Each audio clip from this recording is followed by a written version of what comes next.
आज आपण एका नवीन पुस्तकाला सुरुवात करणार आहोत. पुस्तकाचे नाव आहे मूकनायक. लेखक डॉक्टर बाबासाहेब आंबेडकर. प्रस्तावना. हजारो वर्षाच्या मुक्या मनांना जिवंत करण्याच्या गरजेपोटी 31 जानेवारी 1920 रोजी मूकनायक या पाक्षिकाचा जन्म झाला. छत्रपती शाहू महाराजांच्या आर्थिक मदतीमुळे या पाक्षिक वृत्तपत्राला मूर्त रूप धारण करणे शक्य झाले. बाबासाहेब आंबेडकरांचे मूकनायक सर्व अंगांनी अर्थपूर्ण होते.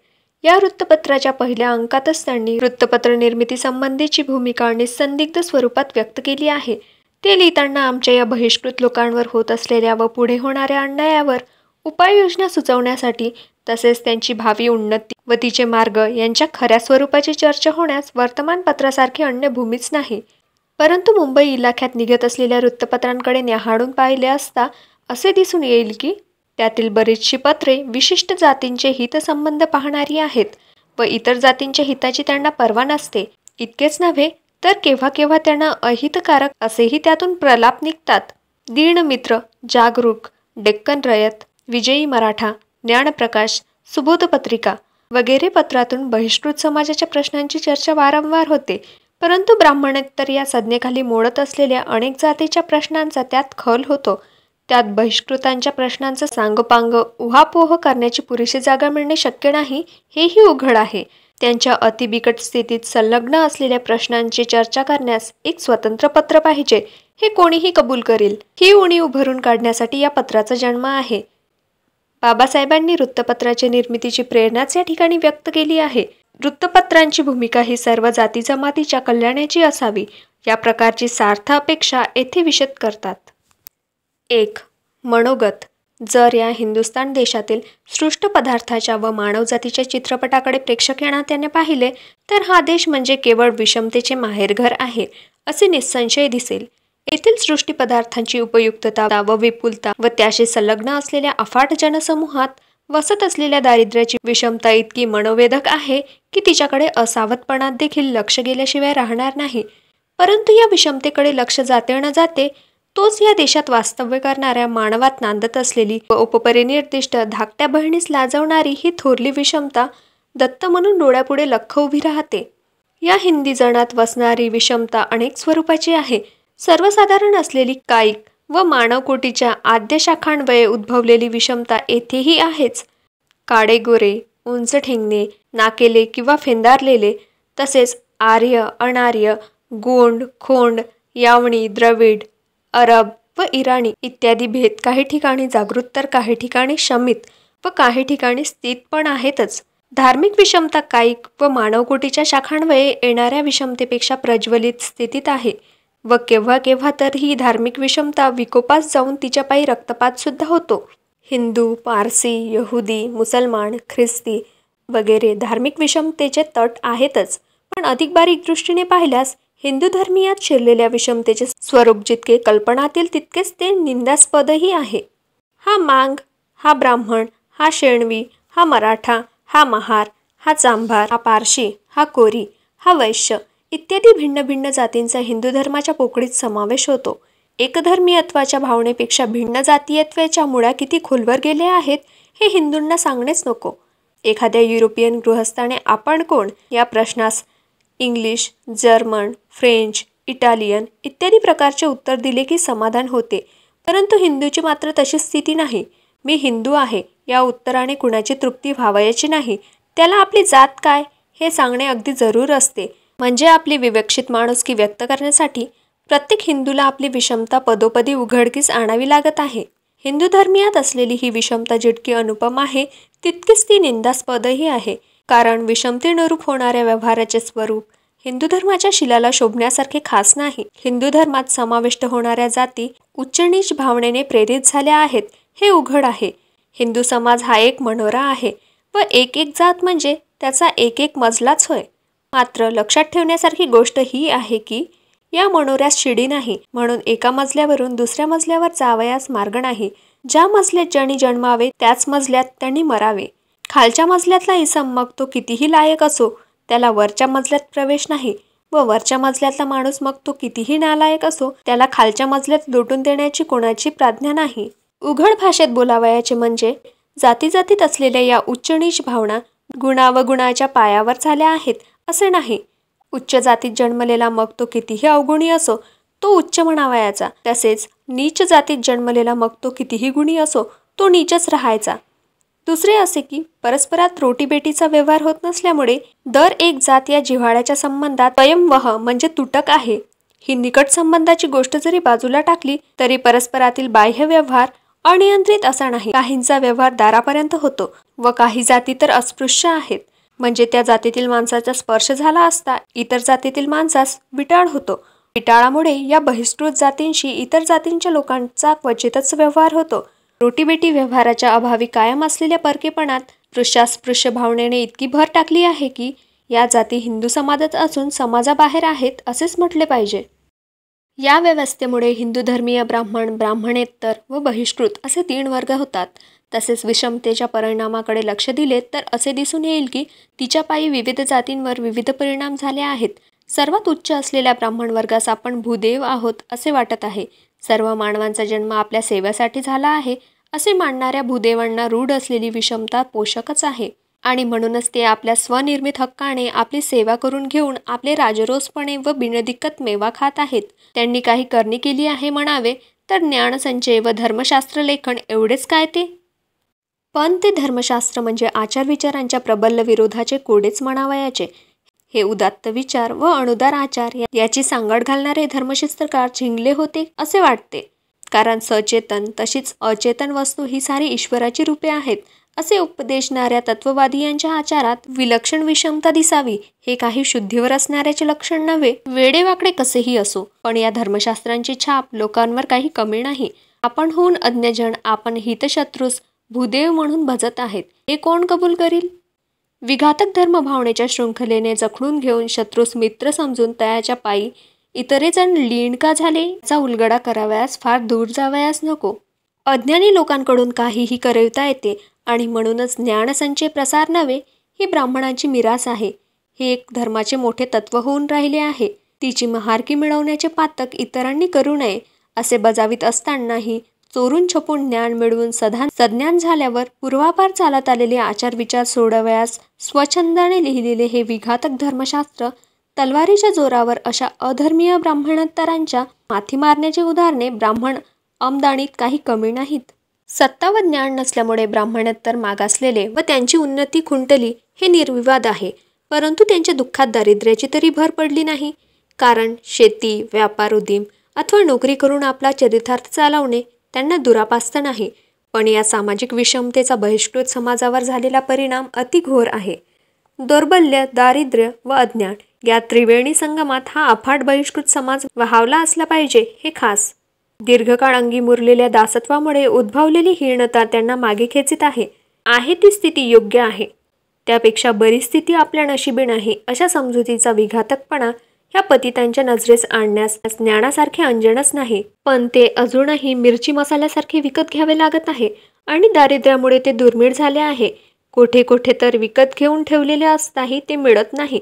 कारण ज्ञानमंदिरात सर्व अस्पृश्यांचा प्रवेश होतो असे नाही. दारिद्र्याची बोडवण करण्यास कपाळी अस्पृश्यतेचा शिक्का मारला असल्यामुळे पैका मिळवण्यास हवी तेवढी संधी किंवा मोकळीकही नाही. व्यापार, उदीम इत्यादी धंद्यात त्यांना क्वचितच घिराव होतो. नशीब आजमावून पाहण्यास कोठेच जागा नसल्यामुळे त्यांना केवळ भुईचे खडेखात पडावे लागत आहे. अशा या अस्पृश्य नव्हे तर बहिष्कृत लोकास निश्चितपणे खितपत पडलेले पाहून 33 कोटी देवास नव्हे ते हिंदूंचे देव निदान अल्लास तरी किव येत असेल. पण मनुष्य कोटीतील इतर प्राण्यास त्यांच्याबद्दल बहुधा धिक्कार उत्पन्न होईल. कारण माणुसकी देखील हिरावून नेली असता जे लोक ते जिंकण्याचा प्रयत्न करीत नाहीत ती माणसे नसून जंतूच आहेत असे म्हणावे लागते. पण कोंडीत सापडलेल्या माणसांनी जंतूप्रमाणे राहिल्याशिवाय कसे चालेल असे म्हणणारे प्राप्तस्थितीप्रिय लोक बहिष्कृत समाजात नाहीत असे नाही. दारिद्र्यामुळे ज्ञान नाही, ज्ञान नसल्यामुळे बल नाही. युक्तिवाद खरा आहे, पण तो लढवणाऱ्यांच्या माणुसकीला कमीपणा आणणारा आहे हे विसरता कामा नये. कोंडी फोडली तरच माणुसकी अशा माणुसकीचा संचार बहिष्कृत समाजात होत आहे हे सुचिन्हच म्हणावयाचे.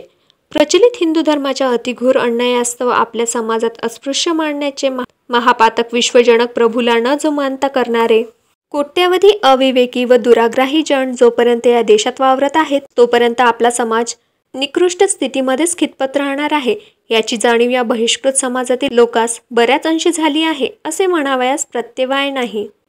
तसेच परस्थ सरकारास आपल्या तंत्राप्रमाणे वागावे लागत आहे, याचा फायदा घेऊन अस्पृश्य वर्गाच्या खऱ्या स्थितीविषयी वरिष्ठ हिंदूकडून त्याचा गैरसमज कसा करण्यात येत आहे हे देखील त्यांना कळून चुकले आहे. जातीभेद आणि जातीमत्सर यांनी ग्रस्त झालेल्या देशात खरे स्वराज्य नांदण्यास या बहिष्कृत वर्गाचा त्यांच्या स्वतंत्र प्रतिनिधींतर्फे राजकीय सत्तेचा पुरेसा भाग मिळावा या मागणीस त्यांच्या वरिष्ठांनी कसून केलेल्या विरोधाच्या खोडसाळपणाबद्दल बहिष्कृत विषमतेचे दडपण कायम करू पाहणाऱ्यांचा कावा बहिष्कृत कहीने तक्रार केले आहे. राजकीय सत्ता मिळून तिच्या जोरावर सामाजिक समाजाने ओळखला आहे ही त्यांच्यात उपजलेली जागृतीची साक्ष होय.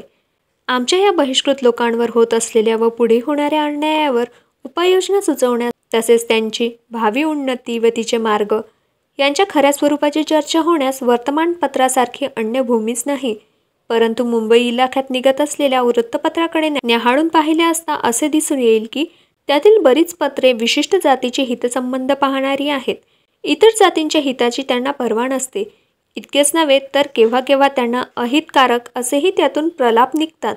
अशा वृत्तपत्रांना आमचा एवढाच इशारा आहे की कोणीही एखादी जात अवनत झाली नाही तर तिच्या अवनतीचा चट्टा इतर जातीस बसल्याशिवाय राहणार नाही. समाज ही एक नौकाच आहे व ज्याप्रमाणे आगबोटीत बसून प्रवास करणाऱ्या उतारेने जाणून बुजून इतरांचे नुकसान करावे म्हणून किंवा त्याची त्रेधा कशी उडते ही गंमत पाहण्यासाठी म्हणा किंवा आपल्या विनाशक स्वभावामुळे म्हणा, जर का इतरांच्या खोलीस छिद्र पाडले तर सर्व बोटीबरोबर त्यालाही आधी नाही तर मागाहून का होईना जलसमाधी ही घ्यावीच लागणार आहे. त्याचप्रमाणे एका जातीचे नुकसान केल्याने प्रत्यक्ष नव्हे तरी अप्रत्यक्षपणे तरी नुकसान करणाऱ्या जातीचेही नुकसान होणार आहे, यात बिलकुल शंका नाही. म्हणूनच स्वहित साधू पत्रांनी इतरांचे नुकसान करून आपले हित करण्याचे पढत मूर्खाचे लक्षण शिकू नये. हा बुद्धिवाद ज्यांना कबूल आहे अशी वर्तमानपत्रे निघाली आहेतच हे सुदैवाचे म्हणावे.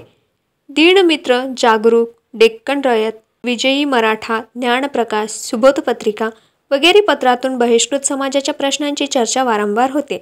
परंतु ब्राह्मणेतर या आवंडवर संज्ञेखाली मोडत असलेल्या अनेक जातींच्या प्रश्नाचा ज्यात खल होतो त्यात बहिष्कृतांच्या प्रश्नांचा सांगोपांग उहापोह होण्यास पुरेशी जागा मिळणे शक्य नाही हेही पण उघडच आहे. त्यांच्या अतिबिकट स्थितीशी संलग्न असलेल्या प्रश्नांची वाटाघाट करण्याचे एक स्वतंत्र पत्र पाहिजे हे कोणीही कबूल करेल. ही उणीव भरून काढण्यासाठी या पत्राचा जन्म आहे. खास अस्पृश्यांच्या हिताहिताची चर्चा करण्यासाठी सोमवंशीय, मित्र हिंद नागरिक, विटाळ, विध्वंसक ही पत्रे उपजली व लयही पावली. हल्ली चालू असलेले बहिष्कृत भारत कसेबसे दिवस काढीत आहे, परंतु वर्गणीदारांकडून योग्य प्रोत्साहन न मिळाल्यास मूकनायक न डगमगता स्वराज्य उद्धाराचे महत्त्वाचे कार्य करण्यास योग्य पंथ दाखविल हे आश्वासन देताना ते अनुभवांती खोटे ठरणार नाही अशी खात्री बाळगून हे स्वयश निवेदन आटोपते घेतो. 2. सोमवंशीय निराश्रित फंड. या फंडाचा नुकताच बाहेर पडलेला रिपोर्ट आमच्याकडे आला आहे. मुंबई येथे सार्वजनिक कामाचा विचारविनिमय होण्यासाठी येथील समस्त महामंडळीस सोयीस्कर होईल असे एक मंदिर बांधण्याकरता सदुर्भ फंडाची स्थापना तारीख 13 नोव्हेंबर 1909 रोजी सोमवंशीय मित्र समाजाचे विद्यमाने झाली असे रिपोर्टावरून समजते. फंडाच्या चालकांनी गर्भोक्तीने इतर संस्था अशा प्रकारचा अहवाल सादर करीत नाही असे म्हटले आहे. अस्पृश्यांच्या उन्नतीसाठी निघालेल्या सर्व संस्थांनी आपले तपशीलवार रिपोर्ट वेळोवेळी सादर करावे या इशाऱ्यास आमचे अनुमोदन आहे. हा इशारा फार महत्त्वाचा आहे हे निर्विवाद आहे. पैशाच्या तपशीलवार हिशोब वेळोवेळी दाखवल्याखेरीज समाजाला संस्थेच्या कार्याची सत्यता पटणे कठीण आहे. रिपोर्टाच्या अभावी पैशाची मदत करण्यास समाजातील उदार माणसे धजत नाही हे सर्व संस्थांनी ज्ञानात ठेवले पाहिजे. इतरांनी दिलेला हा इशारा सदरहू सोमवंशीय निराश्रित मंदिर फंडाच्या संस्थेने पाळला असता तर तो त्यांना हितावह झाला असता असे आम्हाला वाटते. फंड स्थापन झाल्यापासून आजतागायत फक्त रुपये 1183 फंड गोळा झाला आहे. त्यातल्या त्यात पाहून गेले असता गेल्या 4 वर्षात फंडाची वाढ मुळीच झाली नाही. याचे कारण फंड स्थापन झाल्यापासून या संस्थेने मुळीच रिपोर्ट सादर केला नाही असे असावे असा आमचा समज आहे. या फंडाच्या हेतुसंबंधाने अजून समाजात एकमत नाही.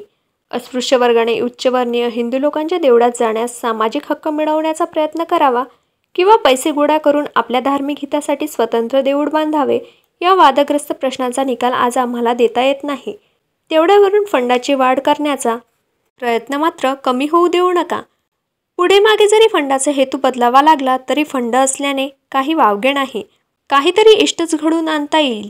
चालकांनी मात्र फंडाच्या कामी निराश न होता तो अव्याहत चालू ठेवून त्याचा तपशीलवार रिपोर्ट देत जाणे हे बरे, अशी आमची त्यात सूचना आहे. कोंडाजी रामजी, मास्तर लिंबाजी, तुळशीराम ओझरकर, अंबुजी वाव्हड, रा कुंडीराम, माणकोजी रोकडे, मारुती साबाजी गायकवाड हे या फंडाचे ट्रस्टी असून फंडाची रक्कम मुंबई सेव्हिंग बँकेत आहे असे समजते. 3. स्वराज्याची सर सुराज्यास नाही.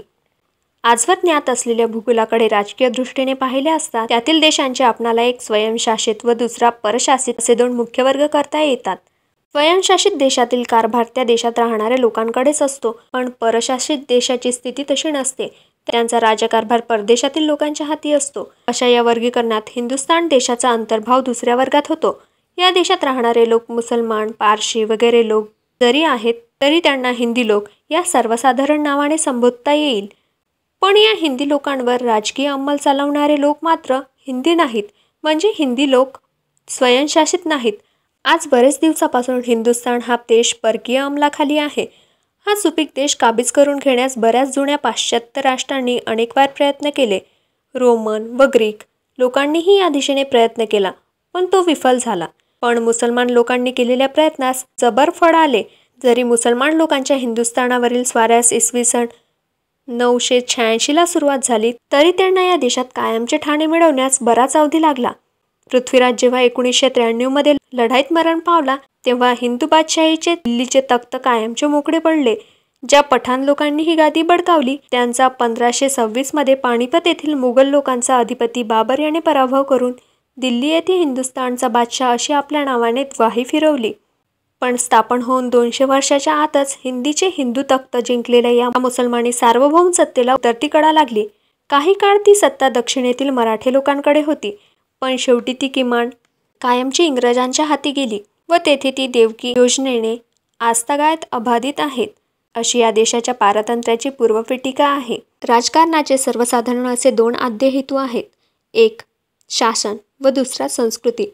शासन म्हणजे शिस्त, अगर शांतता ठेवणे. शांततेचा भंग दोन्ही तऱ्हेने होऊ शकतो. परचक्रामुळे किंवा अंतस्थ अस्वच्छतेमुळे पराचक्राची बाब, आणि ती क्वचितच उद्भवते. बाजूस ठेवली तर शासनात अंतस्थ व्यवस्था ठेवणे हाच प्रधान हेतू होऊन बसतो. कोणतेही राष्ट्र घेतले तर त्यात वर्ग व तट हे असावयाचेच.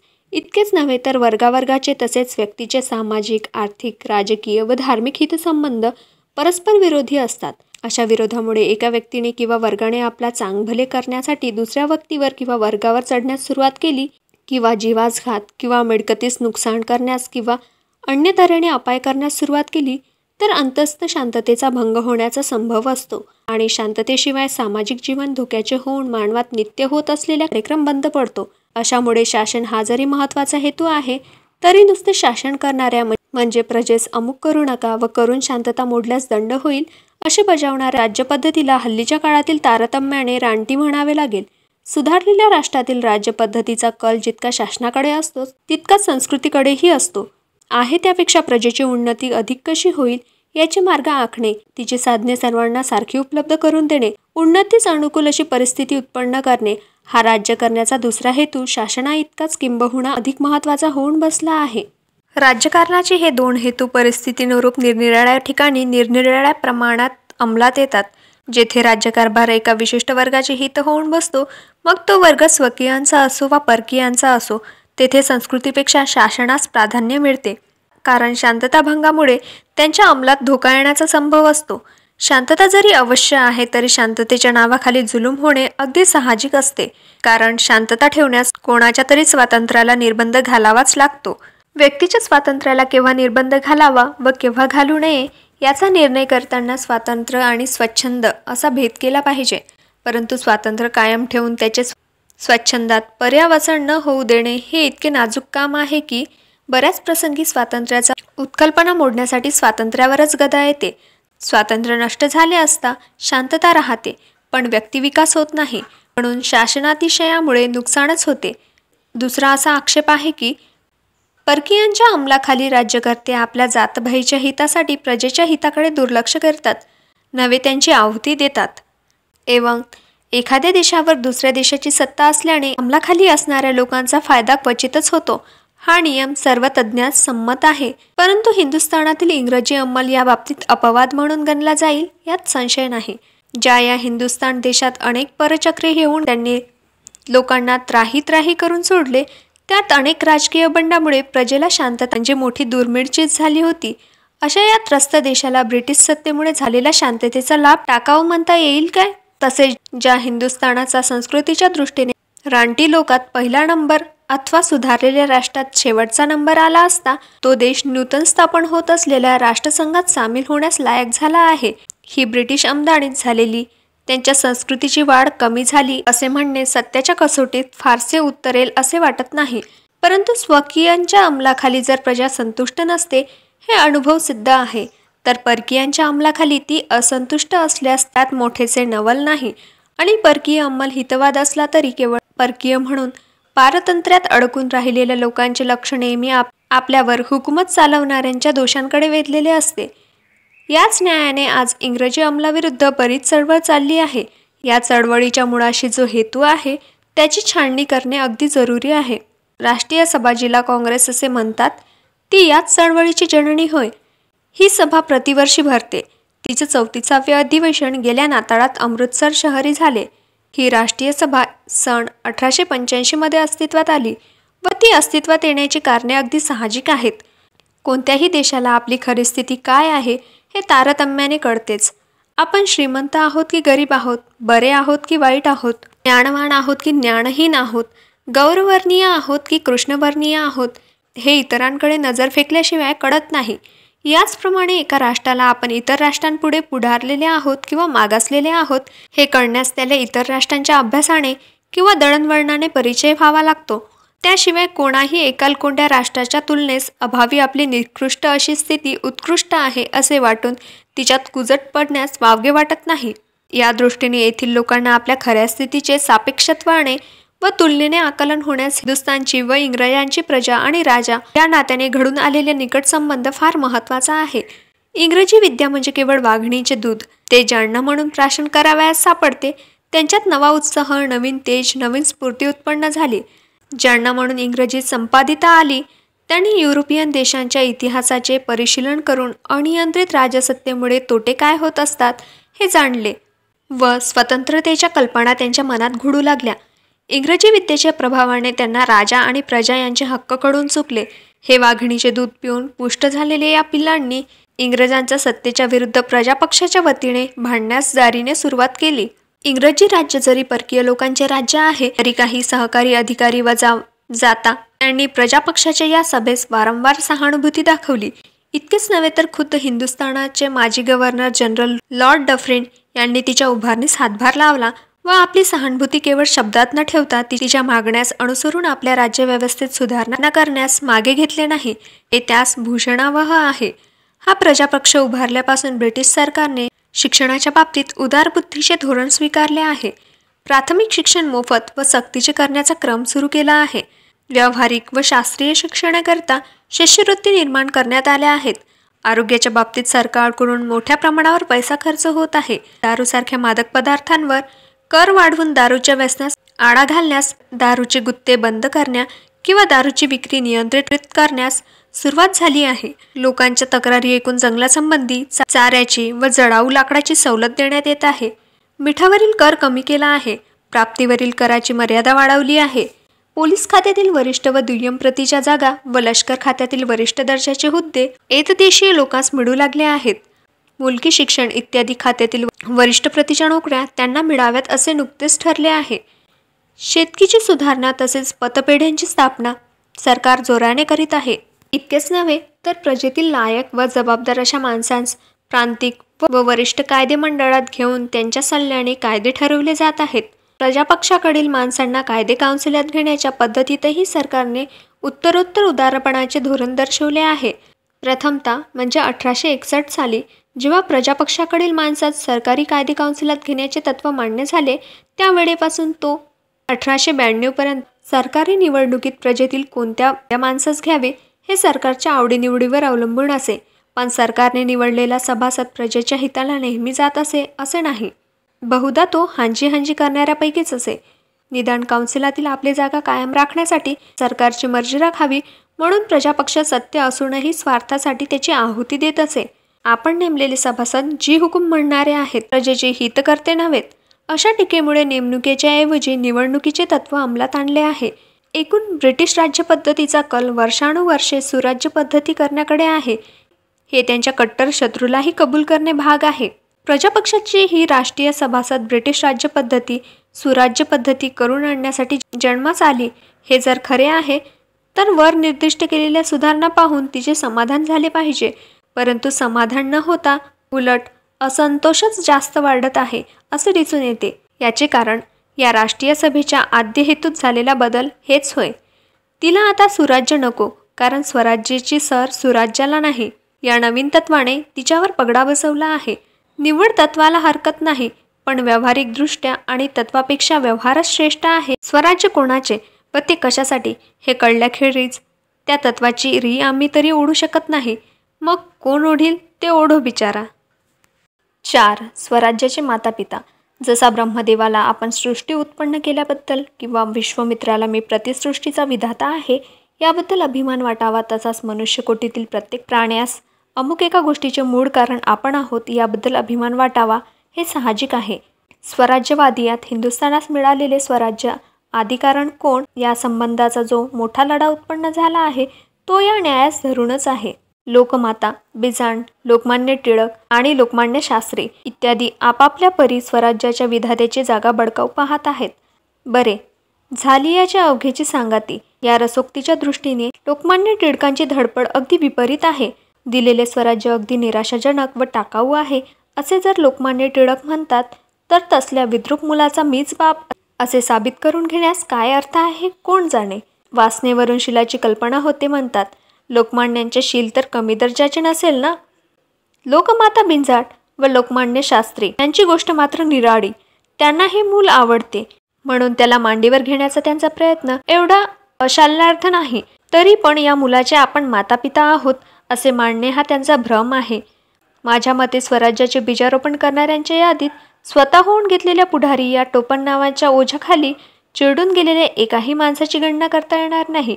ओरड करून मिळवण्या इतकी स्वल्प स्वराज्याची देणगी नव्हे. कितीही ओरड झाली असली तरी पण त्यामुळे स्वराज्य मिळाले पाहिजे होते असे काही निश्चित होत नाही. स्वराज्याची देणगीत सत्तेच्या शहाणपणाचा जेवढा भाग आहे तेवढा आरडाओरड करणाऱ्यांचा खास नाही. स्वराज्य देत नाही असे जर म्हटले असते तर ब्रिटिशांच्या हातून ते हिसकावून घेण्यास कोणाची प्राज्ञा झाली नसती हे निर्विवाद आहे. कारण सामाजिक बाबतीत ब्राह्मणेतरांना गुलामगिरीत ठेवून ब्राह्मणांना जशी पेशवाई गाजवता आली तशीच किंबहुना तिच्यापेक्षा जास्त दरारा ठेवून हिंदीवासियांना स्वराज्य दिल्याखेरीज ब्रिटिश लोकांना हुकूमत गाजवता आली असती. पण ते तसे करू इच्छित नाही. याचा अर्थ त्यांच्यावर दडपण आले आहे असे नव्हते, तर त्यात त्यांची खरी दाणत आहे. स्वराज्याच्या आरंभाचा जरी इतिहास घेतला तरी असंच दिसून येईल की स्वराज्याच्या मुळाचा पाया ब्रिटिश लोकांनी केवळ तत्वप्रियतेमुळेच घातला आहे. स्थानिक स्वराज्य तसेच प्रोव्हिन्शियल व सुप्रीम काउन्सिल याची सुरुवात करण्यास प्रजेतर्फे कोण वकील गेला होता हे निदान इतिहास नमूद तरी नाही. आणि हल्लीचे स्वराज्य आजच जन्मास आले नसून ह्याची पानसवी झाल्यास आज 60 वर्षे झाली आहेत. म्हणूनच हे गुजीरवाणे रांगते बाळ कोणीही कडेवर घेतले तरी त्याची मातापिता ब्रिटिश लोक आहेत हे मात्र कोणी विसरू नये. 5. बुजतील म्हणून. गेल्या महिन्याच्या 20 तारखेच्या केसरी अंकात मुंबईत नॅशनल डेमोक्रॅटिक कंपनीच्या तर्फे प्रसिद्ध होणाऱ्या डेमोक्रॅट पत्राची जाहिरात दिली आहे.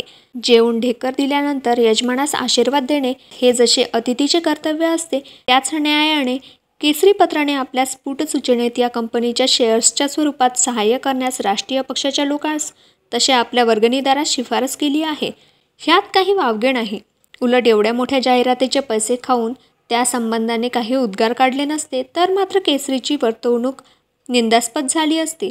ब्रिटिश समाजाअंतर्गत पूर्ण स्वराज्य आणि सर्व बाबतीत ब्रिटिश वसाहतीच्या बरोबरचे हक्क संपादन करण्याकरता झटणे तसेच अंतर्गत व्यवस्थेत समानतेच्या तत्वावर अखिल हिंदी प्रजेच्या हितासाठी जात, वर्ग व लिंगाचा पक्षपात न करिता झटणे हे या पत्राचे उद्दिष्ट आहे असे ते प्रसिद्ध करणाऱ्या कंपनीच्या उद्देशपत्रिकेत म्हटले आहे.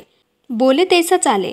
न्यायाने आपले उद्देश निष्पक्षपातपणे सदोहित मूर्त स्वरूपात आणण्याचा या पत्राने प्रयत्न केला तर ते लोकादराला पात्र होईल यात शंका नाही. परंतु कंपनीच्या डायरेक्टरांच्या यादीकडे लक्ष पुरवले असता हे पत्र बोलल्याप्रमाणे वागेल असे संभवत नाही. कारण काही डायरेक्टरांना साम्राज्याअंतर्गत पूर्ण स्वराज्य पाहिजे, परंतु अंतर्गत व्यवस्थेत स्वयंनिर्णयाचे तत्त्व लावण्यास ते कबूल होतील असे त्यांच्या आजपर्यंतच्या आचारविचारावरून तरी वाटत नाही. तरी पण 12 कोसावर जमिनीला आकाश टेकले असे दाखवून आपला हितसंबंध एकच आहे असे भासवून बहुजन समाजाची फसगत करणाऱ्या या लोकांचा शिलांत काय फरक पडतो हे अनुभवच सांगू शकेल. तरी या भावी डेमोक्रॅट पक्षाचे उद्देश सांगताना केसरीने जो लपंडाव केला आहे तो चव्हाट्यावर आणण्यासारखा आहे. ब्रिटिश साम्राज्याअंतर्गत पूर्ण स्वराज्य आणि सर्व बाबतीत ब्रिटिश वसाहतींना बरोबरीचे पूर्ण हक्क संपादन करणे हा या पत्राचा उद्देश आहे. म्हणून राष्ट्रीय पक्षाच्या लोकांस आणि तसेच आपल्या वर्गणीदारास या पत्रास सहाय्य करण्याकरता केसरीने विनंती केली आहे. अंतर्गत व्यवस्थेत समतेचे तत्त्व लागू करणे हा जो या पत्राचा दुसरा महत्त्वाचा तसाच द्वितीय उद्देश आहे तो केसरीने कागुलदस्त्यात ठेवला याची नवल वाटते. एकतर स्वतःच तो उद्देश पसंत नसावा किंवा राष्ट्रीय पक्षाचे लोक व केसरीचे वर्गणीदार त्याला बोचतील म्हणून. याशिवाय तिसरे काही संभवत नाही. समतेच्या तत्त्वाची ज्यांना घाण येते किंवा जे त्याला बुजतात त्यांना ब्रिटिश मजूर वर्गाने गेल्या काँग्रेसच्या पाठवलेल्या निरोपात मारलेला जोडा लागला नसावा असे वाटते. निगरगट्टच की नाही. 6. मुसलमान ब्राह्मण झाले. मीरत शहरी तारीख 20/1/1920 रोजी अटकेतून सुटलेल्या अली बंधूंचे मुसलमान वर्गातर्फे स्वागत करण्यात आले. मयुरासनावर बसून खिलाफत कमिटीच्या मार्फत उभय बंधूंना मानपत्र दिल्यानंतर बराफाखाने मैदानावर लोकमान्य रायसाहेब पंडित सीताराम यांच्या अध्यक्षतेखाली हिंदू मुसलमानांची जंगी जाहीर सभा भरली होती व त्या ठिकाणी लोकमान्य लाला ज्योतिप्रसाद यांनी हिंदूतर्फे दिले जाणारे मानपत्र वाचून दाखवले. अशा तऱ्हेने व्यक्त केलेली हिंदू मुसलमानांमधील एकी जेवढी वाढेल तेवढी थोडीच आहे. परंतु या एकीचे पर्यावसन सहभोजनात होईल असे कोणासही वाटणे शक्य नव्हते. तथापि अशक्य ते शक्य झाले आहे.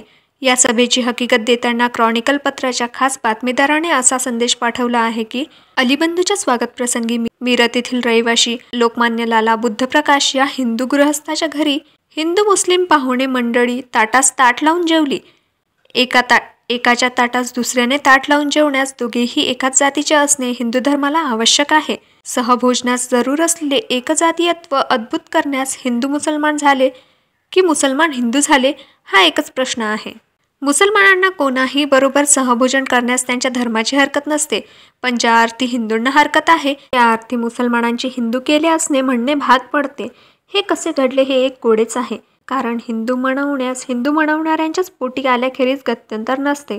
कदाचित बकरी ईदच्या दिवशी गोवध करणार नाही, खाणार नाही असा ठराव मुस्लिम लीगने गेल्या बैठकीत पास केल्यामुळे ते हिंदू गणले गेले असतील. पण मुसलमान हिंदू झाले एवढ्याने परिस्थितीचा खरा भावार्थ उघड होत नाही. केवळ हिंदू या धर्माच्या छत्राखाली आल्याने सहभोजनाचा मार्ग खुला होत नाही. सहभोजन करण्यात एकजातीयत्व असावे लागते. मुसलमान हिंदू झाले तर त्यांची जात कोणती हे त्यांच्या पंक्तीत बसणाऱ्यांच्या जातीवरून ठरवता येईल. वरील बातमीदाराने सहभोजन प्रसंगी कोणकोणत्या जातीचे हिंदू होते हे जरी दिले नाही तरी ते वरिष्ठ वर्गातील हिंदू होते असा अंदाज काढल्यास तो खोटा ठरणार नाही. परंतु तो खोटा आहे असा जरी आक्षेप घेतला तरी मुसलमान ब्राह्मण झाले असे म्हणण्यास कोणाचीच हरकत पडणार नाही. कारण ब्राह्मणाबरोबर भोजन कोणत्याही जातीतील हिंदू मोठ्या आतुरतेने करील हे खास. मुसलमान ब्राह्मणांच्या पंक्तीत बसले म्हणून वाईट वाटण्या इतके धर्मवेड आमच्यात नाही, पण ते पाहून पोट दुखण्या इतकी माणुसकी मात्र आमच्यात आहे आणि घरच्याच सोडून बाहेरच्याच मिठी मारण्याचे आम्हास वाटते. हिंदूत गणलेल्या 6 कोटी बहिष्कृत समाजाशी सहभोजन न करता ब्राह्मणांनी बिनबोभाट परधर्मीयांच्या पंक्तीत बसावे हा केवढा धर्मपणा. याचे मूळ शोधून पाहता असा अधर्मपणा कसा घडतो हे कळेल. हा जिव्हाळ्याचा प्रश्न खास नव्हे, कारण मुसलमानांना जसे ते एवढे जिव्हाळ्याचे लेखू लागले आहेत तसेच ते बहिष्कृतास परधर्मीय आहेत असे म्हणू देत नाहीत. 1910 सालच्या खाणेसुमारीच्या वेळी मुसलमान बंधूच्या सूचनेवरून आणि ती सूचना गैर नव्हती. बहिष्कृत लोकास हिंदूत सर्वसाधारण असलेले कोणते हक्क नसल्यामुळे हिंदू या सदरात घालू नये असे घाटात होते. त्यावेळी बहिष्कृत लोकही हिंदू आहेत असे मोठ्या कंठरवाणी सांगण्यात आले. परंतु बहिष्कृत हिंदू आहेत असे म्हणणाऱ्यांची याच वर्गातील सुप्रसिद्ध क्रिकेटपटू रा. बाळू बावाजी पालणकर यांच्याबरोबर काही वर्षापूर्वी मुंबईच्या आर्यन ब्रदरहूडच्या वार्षिक मेळाव्यात सहभोजन केल्यामुळे धर्म बुडाला म्हणून केलेल्या कोल्हेकुईचा प्रतिध्वनी अजूनही मावळला नाही.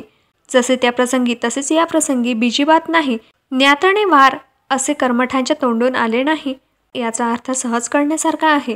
एका धर्माच्या छत्राखाली असणाऱ्या ज्या वैदिक धर्म क्षीरसावज्ञ आहे ते अनादी कालापासून हिंदुस्थानाचे रहिवासी आहेत, अशा बहिष्कृत समाजाबरोबर सहभोजन न करता धर्मनिष्ठ अशा हिंदूंनी न नीचो यवनात परम न वेदते यावणी भाषा प्राणे कंठता गरेब तरी एवढा ज्या महमदीयांविषयी त्यांना तिरस्कार होता तो सर्व विसरून जाऊन त्यांच्याशी दिलेल्या दिलजमाईच्या मुळाशी मुसलमानांच्या पंक्तीत बसून धर्म बुडत नाही असं नाही, पण बुडवणंही चालत नाही.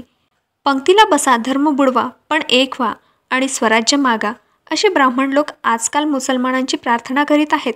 कारण मुसलमानांनी जर स्वराज्याचे हिंदू राज्य होईल अशा सबबीवर नको म्हटले तर खरोखर स्वराज्य हातचे जाईल असं त्यांना घातक धाक वाटतो. एकीच्या प्रित्यर्थ भोजनासारखा जिव्हाळा उत्पन्न करण्याचा मार्ग आड येणाऱ्या अनिष्ट आचारांची आहुती देणे श्रेयस्कर आहे असे आमचे ठाम मत आहे.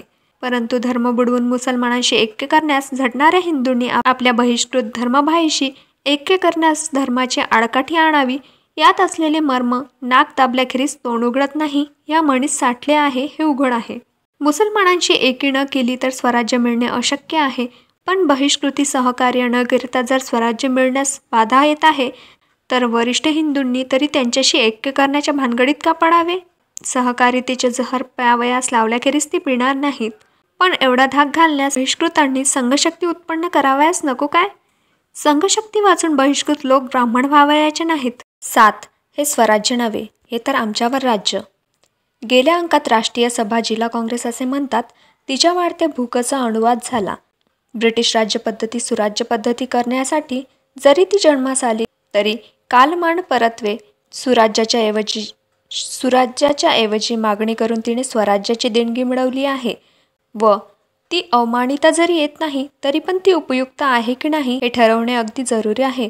देणगीचा अपायकारक परिणाम कसा घडू शकतो हे ज्याने शंकराला भाडून जाऊन भस्मासुराला दिलेल्या देणगीने इतरांचीच नव्हे तर खुद शंकरांची कशी त्रेधा उडाली हे माहीत आहे त्यांना विशद करून सांगायची जरुरी नाही. म्हणूनच त्यातील मर्म ज्यांनी जाणले आहे त्यांनी या स्वराज्याच्या मागणीचे मुळाशी असलेले हेतूचे परिशीलन करणे अगदी आवश्यक आहे. त्याशिवाय ही देणगी साधक आहे की बाधक आहे या महत्त्वाच्या प्रश्नाचा निकाल देणे जड जाईल. हे ठरवण्यास ब्रिटिश आमदानी वाईट का याचा उलगडा झाला म्हणजे त्याच पक्षी स्वराज्याच्या हेतूचाही उलगडा होतोच. म्हणून तोच प्रश्न अग्रस्थानी मांडून त्याची छाननी करणे बरे पडेल. काही बुराग्रही हरीचे लाल वजा जाता आतापर्यंत झालेल्या राज्यकारभारातील सुधारणात काही राम नाही असे म्हणणारे लोक या राष्ट्रीय सभेत नाही हे सुदैवाचेच म्हणायचे. त्याबद्दल ही राष्ट्रीय सभा कृतज्ञ आहे की नाही हा प्रश्न निराळाच. परंतु या सभेचे समाधान का होत नाही हे निश्चित करण्यास तिच्या ठरावात वर्षोनवर्षी होत असलेल्या ब्रिटिश राज्यकारभारातील दोषविष्करणाकडे लक्ष पुरवले असता असे दिसून येते की ब्रिटिश आमदानीत प्रजेचे दारिद्र्य व तिची निस्तेज मनोभूमिका ही दोन तिच्या असंतोषाची महत्त्वाची कारणे होत. स्वराज्यवादी यांच्याप्रमाणेच प्रजा सुखसंपन्न होऊन तिची मनोभूमिका सतेज होणे ही मानव उन्नतीची आद्य कारणे आहेत असे आमचे पण मत आहे. आणि त्याला स्वराज्याशिवाय दुसरा जर उपायच नाही तर ईश्वर करो आणि स्वराज्यवादी यांच्या तोंडात साखर पडो असा आशावाद गाणे भाग पडते. पण त्यांच्या तोंडात साखर टाकण्यास आजच आम्ही तयार नाही. कारण जे जे इच्छी प्राणी ते ते पूर्वी चक्रपाणी असे जरी साधू संतांनी उपदेशिले आहे तरी या हिंदी जणांच्या व्यवहारात बऱ्याच गोष्टी चक्रपाणींच्या हाती नसून त्यांच्या दलालांच्या हातात आहे याचा आम्हास विसर पडणे शक्य नाही. म्हणूनच स्वराज्यांचे व्यावहारिक रूप काय होईल हे पाहणे इष्ट आहे. हिंदुस्थान देश इतर देशाच्या मानाने दारिद्र्य आहे याबद्दल मुळीच मतभेद नाही. वार्षिक सरासरी उत्पन्नाच्या दृष्टीने पाहिले असता हिंदुस्थान देशाची सांपत्तिक स्थिती खरोखरच शोचनीय आहे.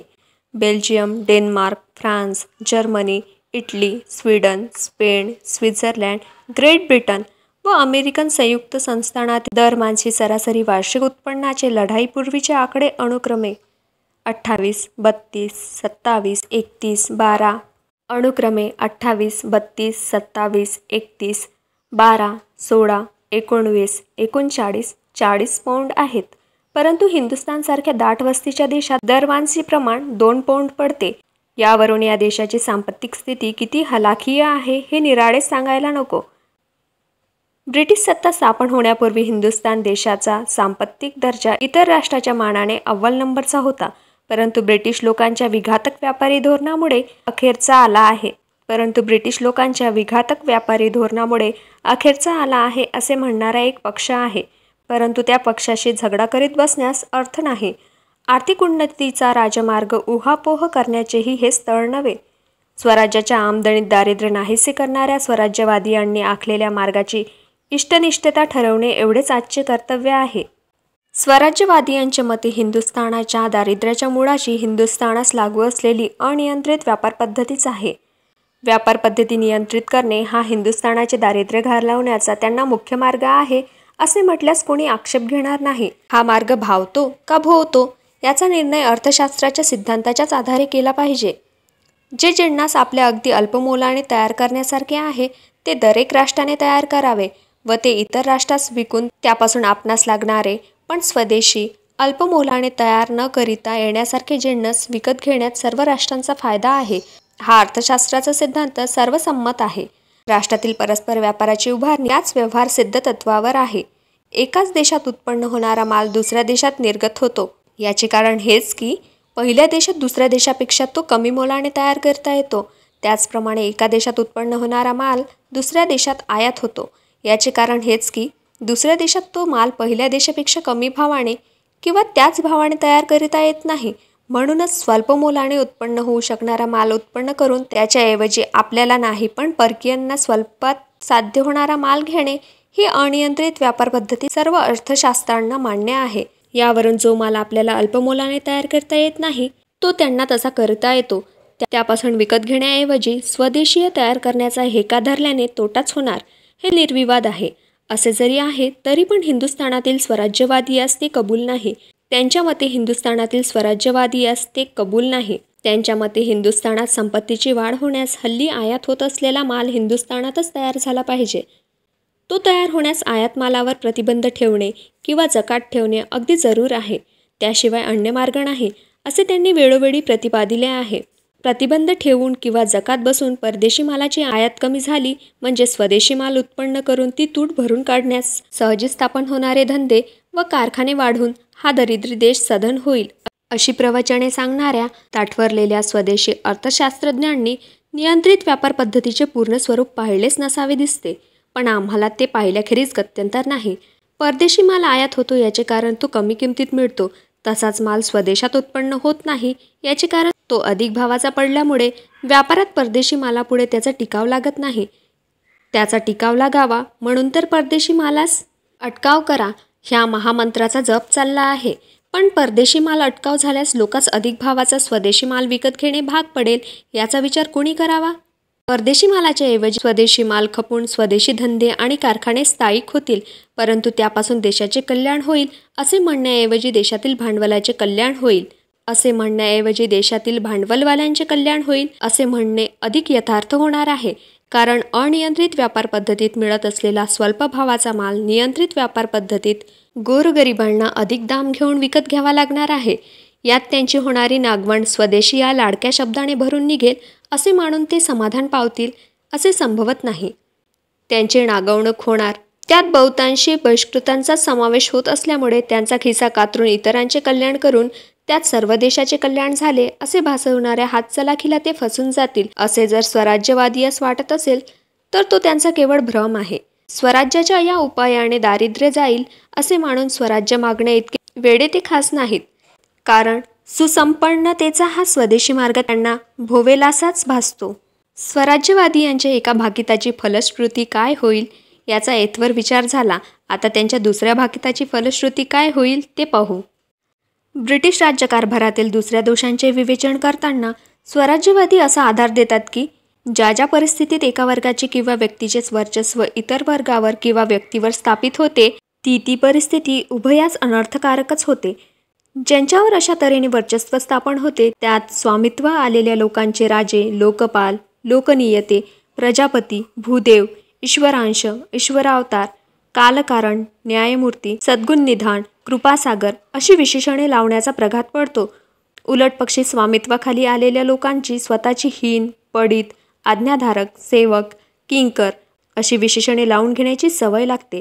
अशा रीतीने पराधीन झाल्यामुळे सत्ताधारी वागवतील तसे वागण्यातच धर्म आहे, तशी त्यांची दृढ समजूत होते. या पूज्य बुद्धीची बीजे पिढ्यानुपिढ्या होत गेलेल्या संगोपनाने मनात बिंबल्यामुळे इतकी बलवत्तर होतात की पुढे ज्यांना पूज्य मानवायची म्हणायला सवय लागली ते त्या पूज्यतेस जरी अपात्र असले तरी त्याचा अवमान किंवा धिक्कार करण्यास मन धजत नाही.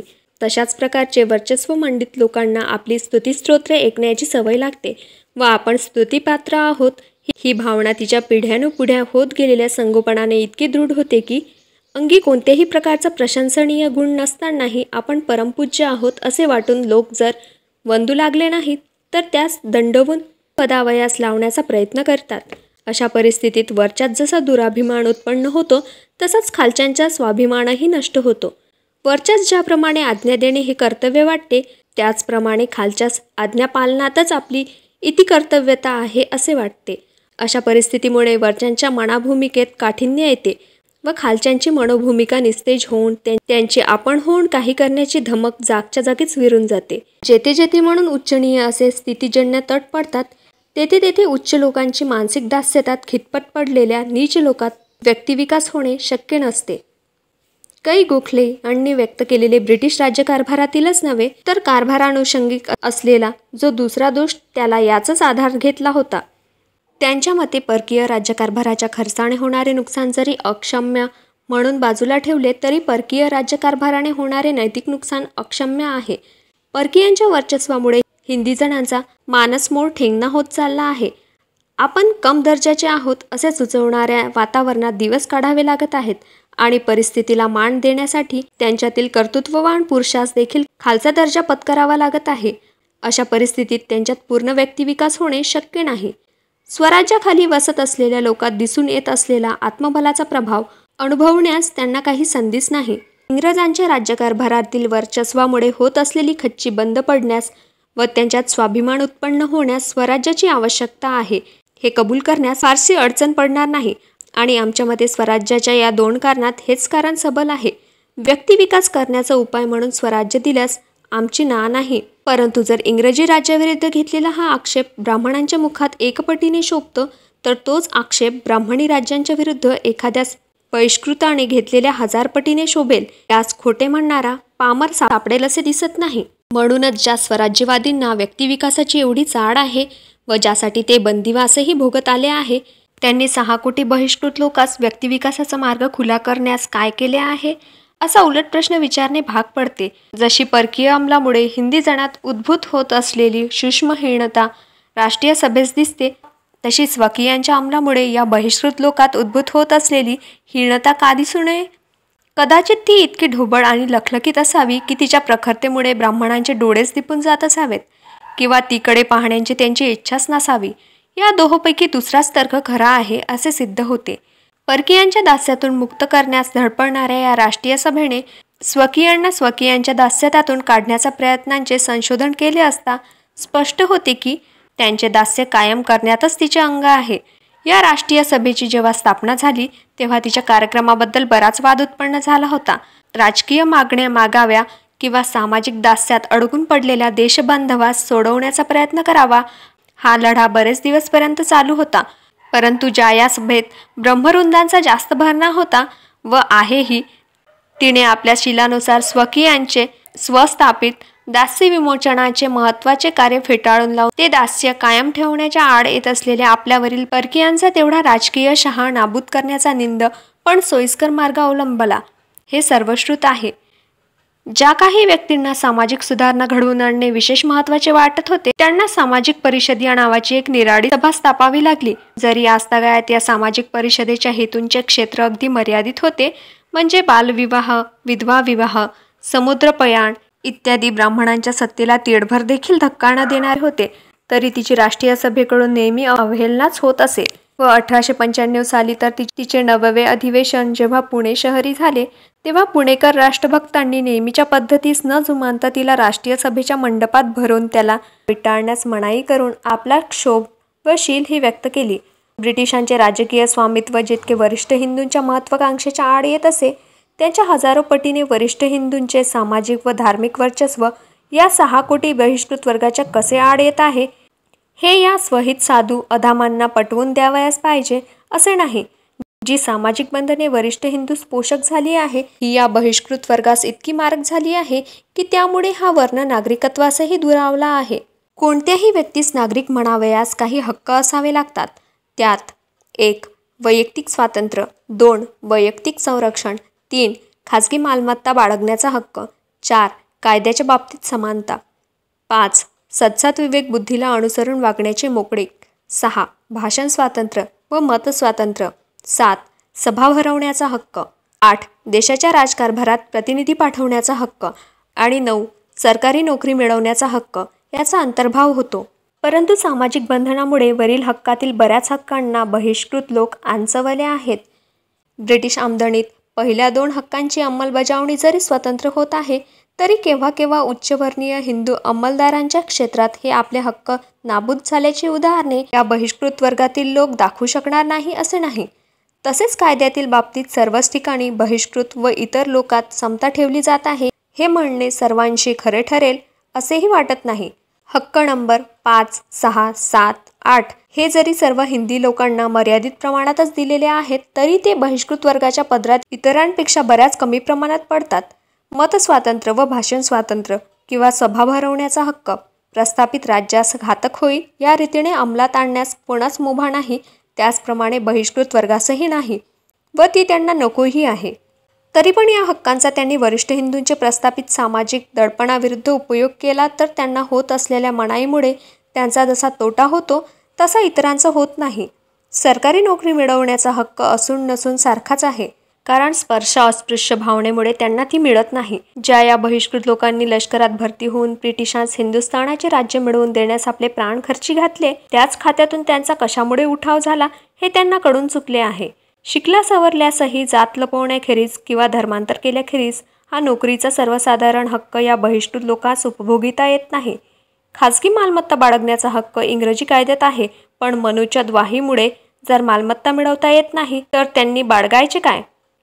अखंड दारिद्र्य? असे असूनही तिकडे दुर्लक्ष करणाऱ्या किंवा आहे ते वाईट नाही असे उपमर्द करू पाहणाऱ्या हिंदूंना शाठ्यम प्रति लाठ्यम हा लोकमान्य भोपटकरांचा न्याय लागू केल्यास गैर होईल काय? हा बहिष्कृत लोकांचा स्वकीयाकडून होत असलेला उपमर्द जितका दुःखसह व शोभकारक आहे तितकाच ब्रिटिश राज्यपद्धतीचा कल चुकीचा व शोचनीय आहे.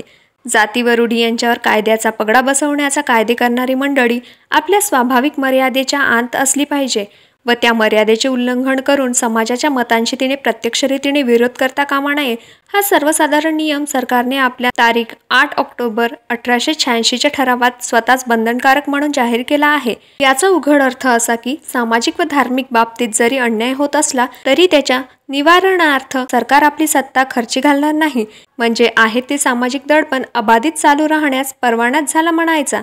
कारण काही बाबतीत राजदंड लावल्याशिवाय सामाजिक अन्यायाचे निर्मूलन होणे दुरापास्त आहे आणि म्हणूनच बहिष्कृतांना या राजदंडास असून अडथळा व नसून खोळंबा असेच म्हणावे लागेल. उलट आपल्या हाती असलेला हा दंड स्वराज्याच्या देणगीने आपल्या खालच्यास बाधक होत असलेला आपला पगडा न डळमळू देता आपल्याला मात्र जाचक होत असलेला इंग्रजांचा काटा काढून टाकणे हाच काय तो ज्यांचा हेतू अशांच्या हाती दिला आहे. याचा सारांश स्वराज्य म्हणजे आमच्यावर राज्य होणार. इंग्रजी राज्यात ज्यांची बात सहन होत नव्हती त्यांची लाच सोसावी लागणार. स्वकीयांच्या सामाजिक आर्थिक व धार्मिक जुलुमांच्या आड घातलेले इंग्रजी सत्तेचे सुदर्शन लोपून स्वराज्याच्या वज्राचा आमच्यावर प्रत्यक्ष आघात होण्याची वेळ येणार. म्हणूनच आम्ही म्हणतो की द्याल तर असे स्वराज्य द्या की त्यात थोडे बहु आमचेही राज्य असेल. मित्रांनो, व्हिडिओ आवडल्यास लाईक करा आणि अशाच नवनवीन माहितीसाठी आपल्या चॅनलला सबस्क्राईब करा.